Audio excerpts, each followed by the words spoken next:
ماہ ربیع الاول کا آغاز ہو چکا ہے۔ اس ماہ میں تمام اہل اسلام ذکر حبیب کائنات صلی اللہ علیہ وسلم کثرت سے کیا کرتے ہیں،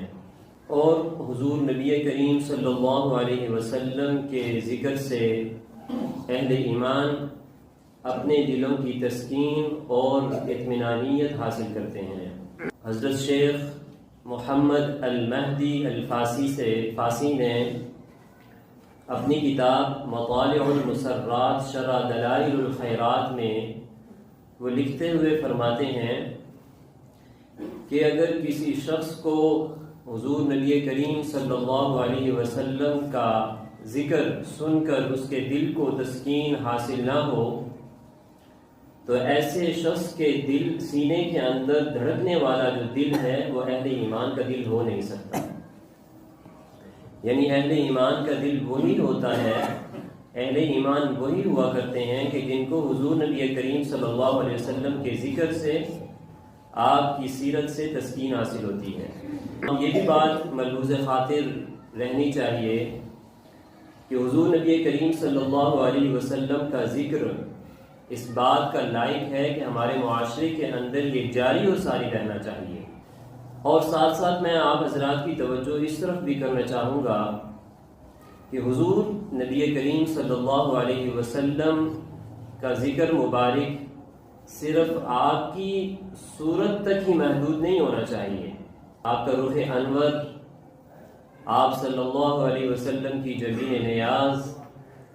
آپ صلی اللہ علیہ وسلم کی زلف مبارک اور آپ صلی اللہ علیہ وسلم کے وجود اطہر تک ہی صرف محدود نہیں ہونا چاہیے،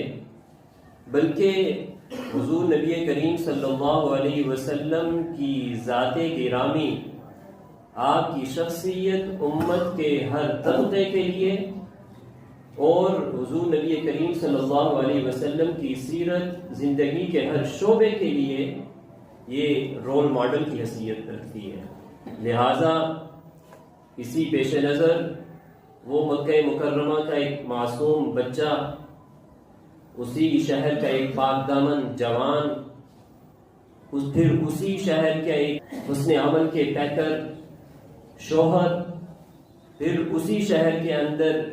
دیانت اور امانت کی چلتی پھرتی تصویر ایک تاجر، پھر اسی شہر کے ایک شفیق اور مربی باپ، پھر اسی شہر کے ایک رحم دل فاتح کمانڈر، ایک منتظم قائد حاکم، غرضے کی زندگی کے ہر شعبے کے اندر حضور نبی کریم صلی اللہ علیہ وسلم ایک رول ماڈل کی حیثیت رکھتے ہیں۔ ڈاکٹر ٹیگون سے کسی نے پوچھا تھا کہ برہم و سماج بڑا صلح کن قسم کا مذہب ہے، لیکن عوام کے اندر اس کو مقبولیت اور پذیرائی کیوں نہیں حاصل ہوئی؟ تو ڈاکٹر ٹیگون نے بڑی خوبصورت بات کہی،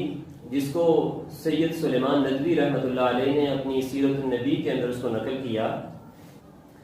وہ فرماتے ہیں کہ ڈاکٹر ٹیگون نے کہا کہ واقعتاً برہم و سماج بڑا صلح کن قسم کا مذہب ہے، لیکن ان کی جو تعلیمات تھی، ان کا جو نظریہ تھا، اس کے پیچھے کوئی شخصیت کا کردار نہیں پایا جاتا تھا،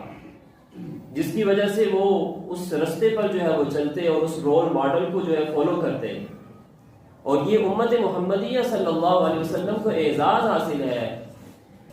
کہ حضور نبی کریم صلی اللہ علیہ وسلم جیسی عظیم اور مربی اور مشفق جو ہستی ہیں، شخصیت ہیں، امت محمدیہ صلی اللہ علیہ وسلم کے لیے ایک رول ماڈل کی حیثیت